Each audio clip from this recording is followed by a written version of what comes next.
Let's go to Russell Cooke, who runs a cattle and livestock business in Connemara. Russell, thanks for joining us. How big a hassle are these current transport problems and the isolation it's caused?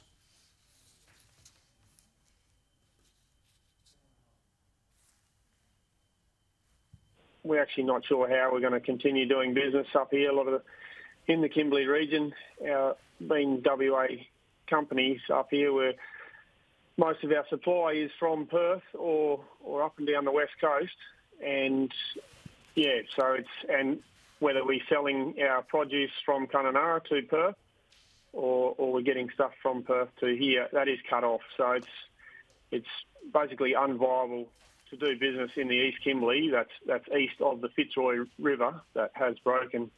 There's a single lane bridge there that was taken out. Yeah, so until that bridge is replaced, you're stuck. Is the main problem here time or the additional cost of all that road transport? Both. The additional cost is unsustainable for everybody up here, whether it's a person buying food from the supermarket, whether or a bag of dog food, all the way through to agricultural supplies. And then the time as well, we all struggle to have enough trucks on the road to get product in and out from here, and now that has doubled. So essentially we need twice as many trucks on the road going through from WA through South Australia, NT and back to us to get to us.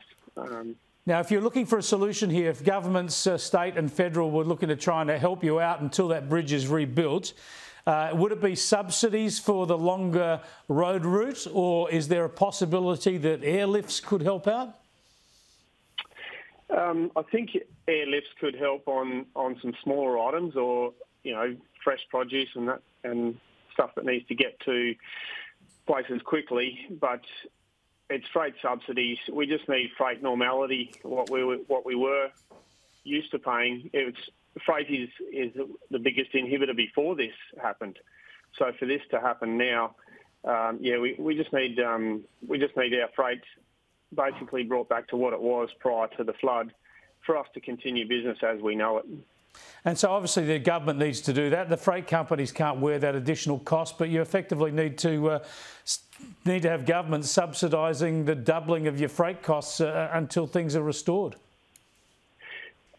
Well, essentially, that is what we're asking. I perceive government as being in charge of rates, roads, and law and order, and this is something that they're responsible for, and that's what our rates are for. And just the fact that we have a single lane bridge on a national highway that connects east to west, and no other routes available, is quite embarrassing for Australia.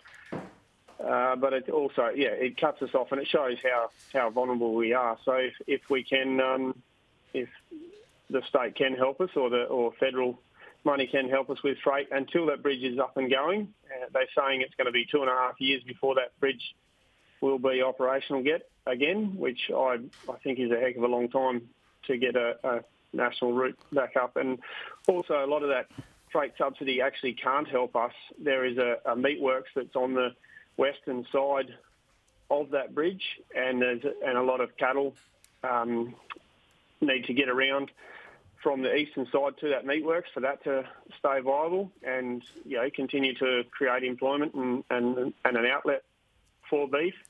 We're looking into potentially getting a ship to cart cattle from Wyndham around to Broome and vice versa. Maybe the state can help us with that as well. So we really need help with freight to create normality for us to continue to do business. Otherwise, there's going to be a lot of jobs lost.